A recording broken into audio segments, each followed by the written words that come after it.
This is the new 2022 Acura NSX Type S, and it's the new high-performance version of Acura's NSX Supercar.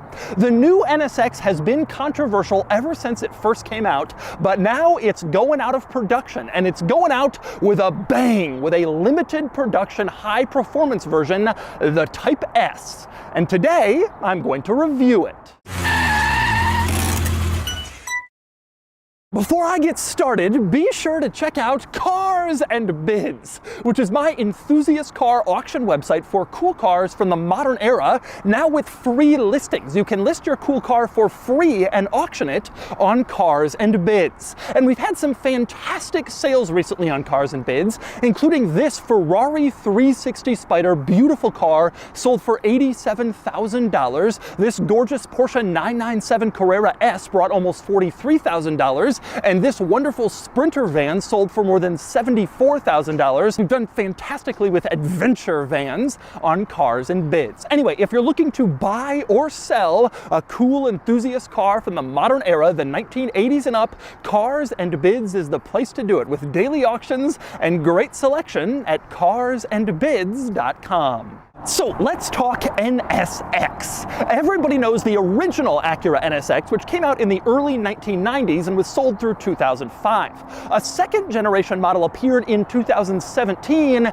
and it was controversial right from the start. No manual transmission, less of an analog feel than the old car. It had a hybrid powertrain and a big price tag. Sales have been pretty slow, with most enthusiasts instead focusing on well-established brands like Ferrari, Porsche, Lamborghini, and McLaren. And now the new NSX is going away. But before it does, Acura is ending production with this, the Type S, which is ultra limited to only 350 units for the entire planet. It also has more performance than the standard NSX. This has 600 horsepower and just under 500 pound-feet of torque. And it has a lot of other big changes over the regular NSX too. And today, I'll show you everything. First, I'll take you on a thorough tour of the new NSX and show you all of its interesting quirks and features. Then I'll get it out on the road and drive it, and then I'll give it a Doug score.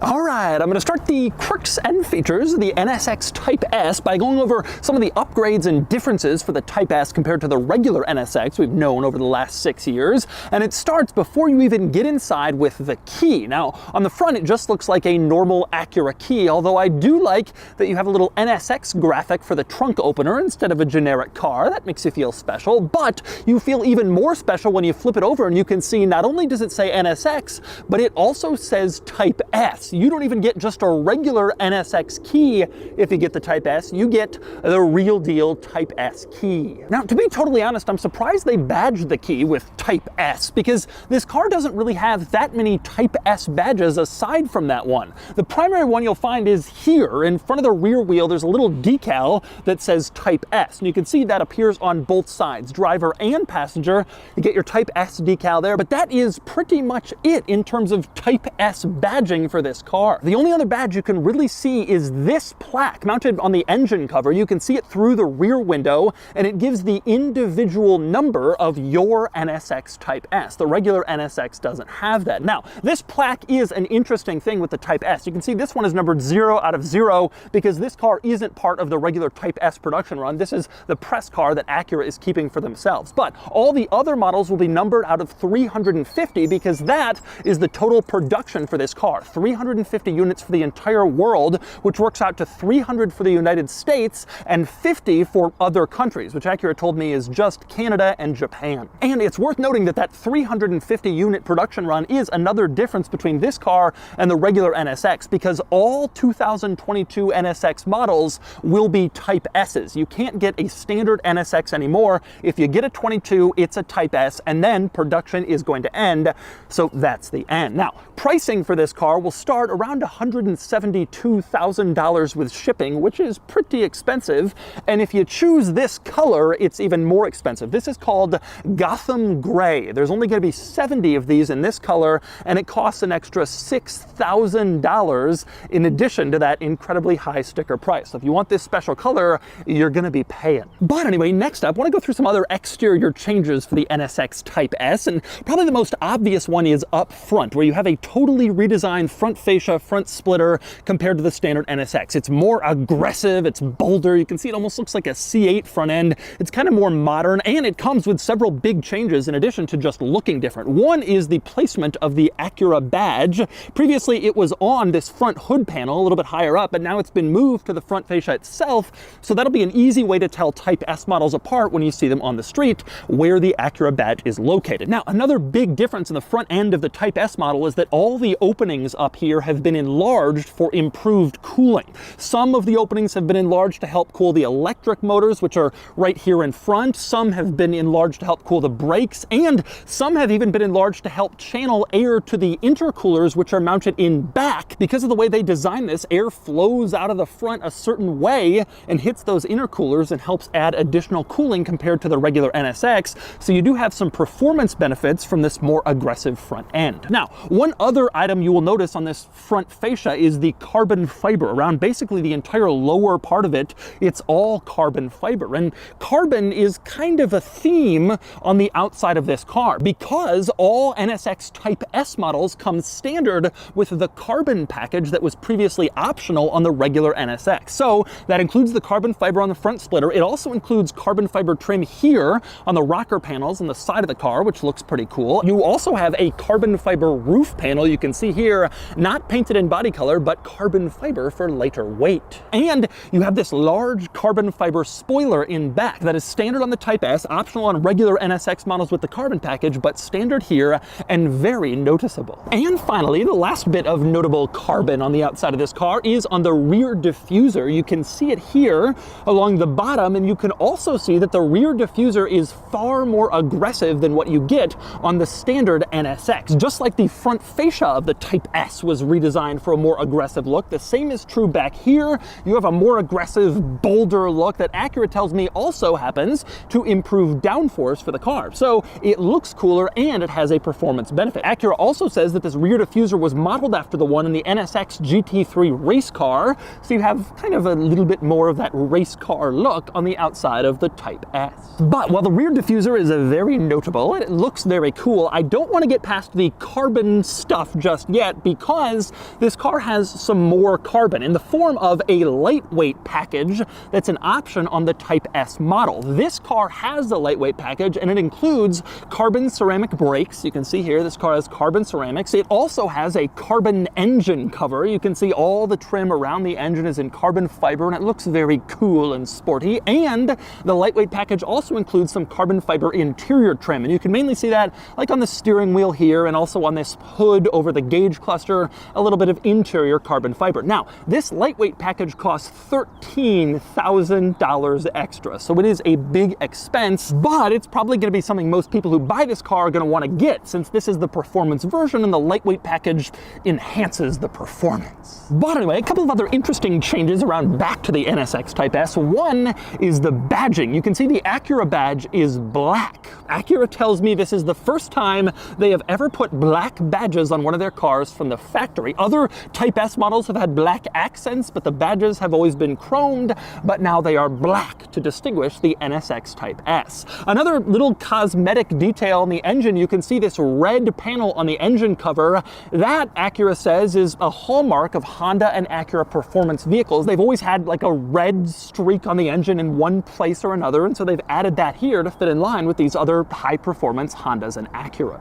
But anyway, next up, speaking of the engine, let's talk engine. The new NSX is a hybrid, of course. That's been part of the controversy surrounding this car. The gasoline engine component is a twin-turbo V6. Now, in the regular NSX, just the gas V6 made 500 horsepower. In this car, it makes 520, so there's a power boost to the gas powertrain. Acura tells me that comes from larger turbochargers, which are literally taken from the GT3 race car. They said it's the exact same part number, plus some other little tweaks like increased boost and larger injectors help give the gas engine its additional power. Now, the electric motor received a few tweaks also to help increase its output as well, and the result is 600 horsepower combined for this powertrain, gas and electric. 600 horses, which is up 27 horsepower compared to the outgoing NSX. You also have an increase in torque. This has about 500 pound-feet, just a little less, which is about 15 pound-feet more than the outgoing model. So Type S,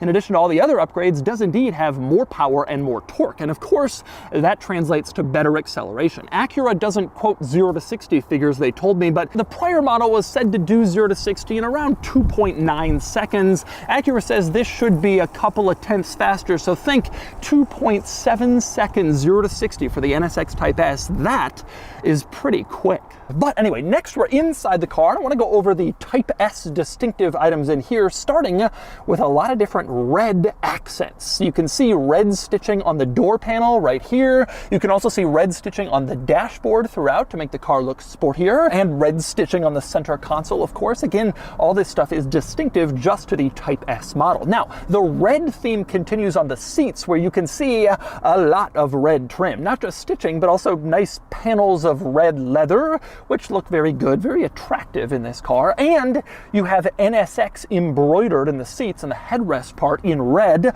also distinctive to the Type S and also looks pretty cool. And one other item worth pointing out, unique to the Type S, red seat belts. You can see them here. They are red, they look sporty, and they give this interior a slightly sportier feel than a standard NSX. The other big thing you notice when you drive this car, the shifts are quicker. Acura tells me quicker shifting transmission in the Type S model, and there's a new feature in the Type S where you can pull the left paddle. If you pull it and hold it, the car will automatically downshift to the lowest possible gear, so you don't have to downshift through each gear individually. The car will just do it all at once, which is a cool thing to have for quick acceleration situations. But anyway, aside from all the Type S upgrades in here, there are a lot of quirks and features to discuss in this interior, some good, some bad. One of the good is the gauge cluster situation. You can see when you turn this car on, it starts in sport mode and the gauges just look sporty. They look cool, they look high performance-y with that big center gauge, the tachometer, everything just looks cool in that gauge cluster, and it gets even cooler when you go into other drive modes. Now, to do that, you have this gigantic drive mode dial in the center. It says dynamic mode, and you can twist that to go through your drive modes. You twist it from sport to the right and go into sport plus, and take a look what happens to the gauge cluster. It gets redder, it gets more aggressive, and it sort of realigns the numbers on the tachometer in order to provide more gauges, more temperature displays, so you can see what's going on in sport plus. Now, there's also another further dynamic mode, which is called track. To activate that, you twist the dynamic mode dial and hold it for like 5 seconds, and then eventually the car goes into track mode. Now, when you get there, you can see the stability control has turned off. That warning light pops on in the gauge cluster to let you know, and also your center infotainment screen has turned off. Acura figures if you're in track mode, you want to be super focused on track driving. You don't need to worry about what's in your center screen, and so that goes away when you're in track mode, which is a pretty crazy thing. But it might also be for the best that that infotainment screen turns off, because frankly, the infotainment system in this car is unquestionably its biggest drawback and its biggest disappointment. When the new NSX first came out back in 2017, this infotainment system was already getting criticized for feeling outdated, and frankly, here we are 6 years later, and now it just feels ancient. Obviously, the biggest complaint a lot of people have is the volume control. They ditched a traditional volume knob, but instead you have this little slider that you slide your finger over to raise or lower the volume. It works okay, but it's obviously not traditional and not the most desirable way to do this, and most automakers have ditched systems like this, but not this one. However, this infotainment system's disappointments go well beyond just that volume slider. How about the navigation screen, which truly looks looks like something from a cheap Garmin nav system you would buy and mount on your dashboard in the early 2000s. It is absolutely goofy looking, cheap, cartoonish, and not particularly high quality given the price point of this car. It's just a total disappointment. And how about the backup camera? You put it in reverse and this is your backup camera quality. Gotta be one of the worst quality backup cameras in the entire car industry. And here it is on a tremendously expensive supercar known for compromised visibility, where you want your camera to be fantastic. That's it. And that's the only angle you get. So many other supercars now have 360-degree top-down cameras, but not the NSX, just one poor resolution camera. And there are still more problems with the center screen. How about the fact that it is laggy? You touch anything and it slowly does what you want. It really does remind you of an infotainment system from 7 years ago, because frankly, that's what it is. And another drawback, some of the climate functions are integrated into this screen. You have to tap this button with the rest of the climate controls to pull up, for instance, your fan speed adjuster. That's only accessible in the screen. And same deal with the adjustment for where the airflow comes out of the vents. You got to do that in the screen. You can't do that using hard climate controls. So not only is it slow, laggy, and outdated, but it also integrates some of the climate features, which isn't really desirable. Now, one benefit in this area is it doesn't integrate all of the climate features. So you do have some climate control functions controlled with hard buttons that you can just push without going into the screen, and that's nice. And one of those controls is the heated seat. You can see that's here, this tiny little standalone button. You just tap it to turn on the heated seat. You don't have to go into some laggy menu in the screen, which is nice to see. So that is one benefit of the controls in here. Anyway, moving on to the rest of the quirks and features in this interior. One is definitely the gear selector in this car, which is standard on other Acura models, but unfamiliar to those of us who haven't spent a lot of time in Acuras. Accessing all the gears is done with these buttons and switches in a line. You can see P, obviously that is park. To get into reverse, it's like a switch you pull towards you, and that activates reverse. Then neutral is a button again, and then drive is a circle button below neutral. You can see it's marked D/M because you can press it to go into drive automatic mode, or M for manual mode, and you can use the shift pedals. So kind of an odd gear selector situation, but par for the course for modern Acuras. Now, interestingly, that theme is continued to the rest of this interior, which is sort of a weird mix of like high performance supercar and modern regular Acura other stuff. For example, the steering wheel is this carbon fiber trimmed wheel that isn't a full circle. It's sort of flat on the top and bottom like you'd find in a race car. And yet the turn signal and wiper stalks are just borrowed from an RDX or an MDX. It's not really a problem since Acura makes high quality parts, but it's kind of funny to see this combination of like supercar and family crossover in one throughout this interior. Now, I will say one nice trait borrowed from other Acura models is excellent visibility. Supercars, like I said earlier, are known for their compromised visibility, but not this car. You look in the rearview mirror and you have a pretty good field of vision behind you, which is nice. It's part of what comes from getting a supercar from a normal brand like Acura. But anyway, one other area where I noticed a bit of a disappointment in this interior, in addition to the infotainment system, there are some other spots where this cabin is kind of starting to show its age. For example, this car doesn't have adaptive cruise control, just regular cruise. You can't like speed up and slow down based on the car in front of you. That is somewhat forgivable considering that this is a supercar, but it's also intended to be kind of a daily drivable supercar, and most modern cars have that. It would be nice to have in here, but you don't get it. You also don't get visor mirrors in this car, which is kind of strange. Maybe supercars could have gotten away with that when this came out, but now it just seems like a weird omission. And you don't have a wireless charging pad in here. You do in so many other cars, but not this one. In fact, there's only one USB port in the center console. You can see, lift up this lid and it's located here. You do have a second one, but it's in the glove box, which isn't a very usable, reachable place, and that's kind of disappointing too. Fortunately, you do have Apple CarPlay and Android Auto, which makes using your devices in this interior a little bit easier, but still disappointing. No charging pad, and the USB ports are kind of out of the way. And one other kind of disappointment with this car, there's no axle lifter system for the front end to raise it up. Basically, all new supercars and exotic sports cars have a front axle lifter to help clear driveways, but not this one, which is especially disappointing in the Type S because you now have this larger, more aggressive front fascia with carbon fiber at the very bottom. You're nervous about scraping it. Well, there's no button you can push to raise an axle lifter. It's just kind of a disappointing omission on this car. car. But anyway, since I'm talking about the front end of this car, let's get under here and see what's going on. Now, to open up this front hood, there's a little latch in the driver's footwell. Interestingly, it's mounted on the floor, not like below the dashboard like most cars, but you pull that and then the front pops open and there's a little release right here. And you can lift it up and you see, well, mechanical components under here. You do not have a cargo space in the front of this car. It's all mechanical, primarily stuff for the electric motors. The hybrid system in this car is up front, so you do have access to it and pretty easy access, but you can't store stuff under here, no cargo area. But anyway, since you don't have an engine or a cargo area up front, all the good stuff, the stuff you'll want to access, is back here. Now, there are two ways to get back here. One is this little button on the driver door panel. You can see an NSX with the rear panel raised up, which is kind of cool. You press that and it pops open. Or you can press a similar button on the key fob, like I showed you earlier, same deal, NSX with the back open. You push that, as I am doing now, and then this releases and you can open it right up. And you can see when you do that, you have the engine and you have a little storage area back here, the trunk for the NSX. Now, I already talked powertrain engine a little bit earlier, so let's talk cargo area, which you can see is reasonably large. It's not huge, but there's decent space back here for storage, which is kind of nice.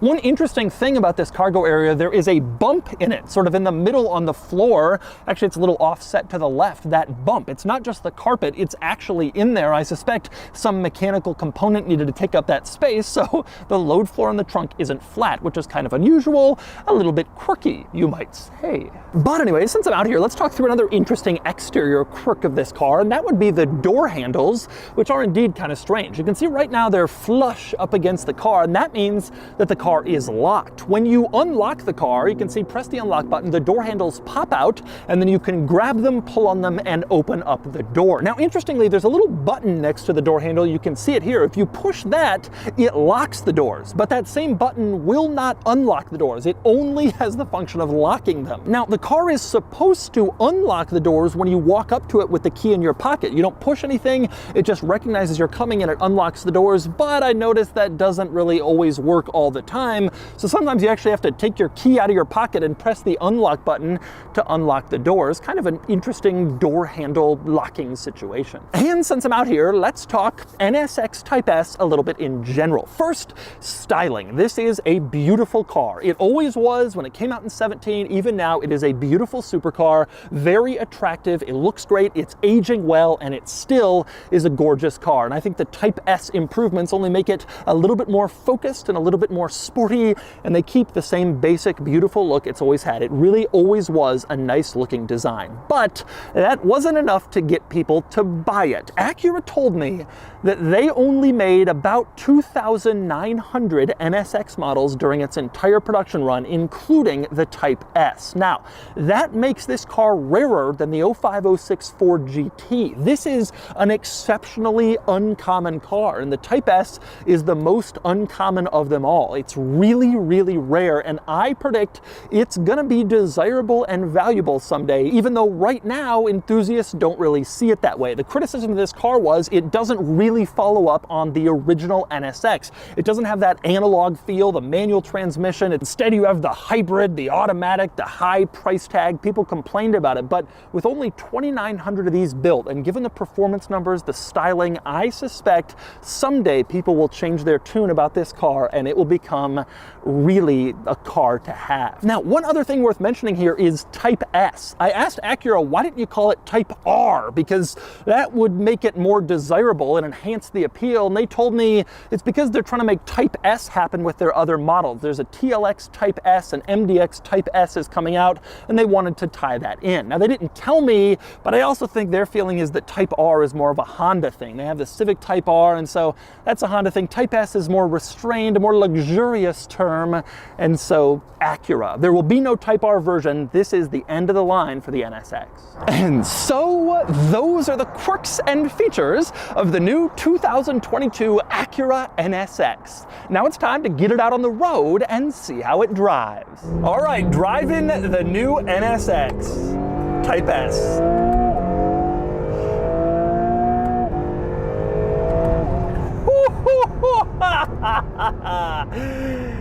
I love this car. I want to make this point clear. I reviewed this car 5 years ago. and I said it was good, and I got so much crap for it. I got so much flack. I still remember the fallout of that. All these people, I was new in the car review world, and all these people were like, Motor Trend says it's bad, you don't know what you're talking about, you don't have any experience. It was one of my first reviews that got really popular of a new car, and I was absolutely taken to the shredder for my opinion that this is a pretty good car. Well, guess what? It's 5 years later, I still think this is a pretty good car. And the market is starting to agree with me. These cars dropped way down in value and they have started to come back up. Now, everything has come back up in value these days. But I suspect that this car is going to go down as a pretty good one. Now, there's a couple reasons that I think it's sort of been appreciated a little bit more. One is, when this car came out, having a hybrid supercar was sort of a new thing, and people weren't really sure what to think about it. Now, more and more exotic cars have gone hybrid or a fully electric, and this isn't as crazy as it once was to have that. At the time, it was seen as sort of a weakness, but now it's like a lot of cars have this. Another reason that this car is good, and something I've always loved about it is just plain fast. I'm sorry, but 2.7 seconds 0 to 60. This car's probably sticker around $200,000. That ain't so bad. If you look at Huracan and all those, this car is kind of a bargain, and it's beautiful. Now, I want to talk specifically about Type S. I haven't driven a new NSX since that review, 5 years, and I didn't know. I kind of forgot how it was, but I gotta tell you, I love how this car drives. It handles fantastically. The sound is great. Some of that is fake sound that's piped in. I don't care. It sounds good. It sounds fast. It sounds fun, because it is. And here's the other thing about this car. They made 2,900 of them. I cannot say this enough. That's like a quarter of a regular Ferrari V8 mid-engine car production run. That's less than the Ford GT. That's only double the F40. This is a rare car, and the Type S is obviously the rarest one, and it's going to be the one to have. Now, I will say, I just had a go in the Maserati MC20. I spent a few days with that car. It was great. I think it handled better at the limit, and I also think that the F8 and the Huracan handle better at the limit than even the MC20. So this isn't quite on those cars' level. I don't think this is a true direct Huracan competitor. I don't think this is a true F8 competitor, but this car tops out at 200 grand. An F8 starts at 280. 350 is not crazy on an F8 when it's fully equipped or well equipped.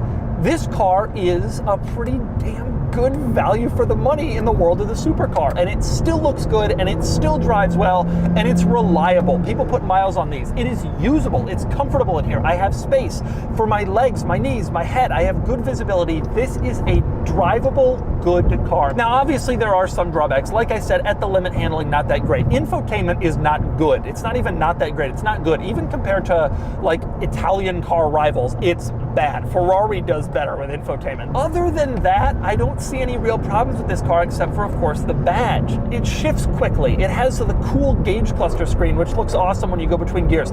Downshifts are fast. The sound is good. The acceleration is great. Steering and handling is really good. Now, I say this as someone who has not been incredibly kind, generally speaking, to Honda products over the last few years. The cars are only really desirable because they're reliable. Otherwise, they're boring. They don't take risks. But this car isn't that. It's so good. I think the NSX is a great car. I think the Type S is a really cool version of it, and I think someday people will really come around and appreciate these as the great cars that I've always thought they were. And so that's the new Acura NSX Type S.